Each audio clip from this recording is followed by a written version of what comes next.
বন্ধুরা, চলে আসলাম আবার একটা ভিডিও নিয়ে। তোমরা সবাই কেমন আছো? আমিও তো ভালোই আছি। আর এই যে কাজকর্ম চলছে। কালকে নিউ ইয়ারের প্রথম দিন চলে গেল। আজকে জানুয়ারি মাসের 2 তারিখ। তোমাদেরকে তো বলাই হয়নি হ্যাপি নিউ ইয়ার। তোমাদের এই প্রথম বছরের দিনটা কেমন কাটলো?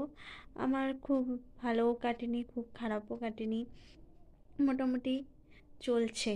যেমন জীবন চলার সময় চলেই যাচ্ছে। তো আমি এখন কাজে বসেছি, তোমাদেরকে দেখাচ্ছি আমি কি কাজ করি। এই যে এই মালগুলোয় আমি আঠা লাগিয়ে জুড়ি, এরকম বান্ডিল করে আমাকে দিতে হয়। তোমরা বাড়িতে বসে কে কী কাজ করো আমাকে অবশ্যই কমেন্ট করে জানাবে। আর আমি এই কাজ করি বলেই ভিডিও সবসময় আপলোড করতে পারি না, কাজও করতে হয়। কাজের মাঝে আমি অল্প অল্প ভিডিও শেয়ার করি।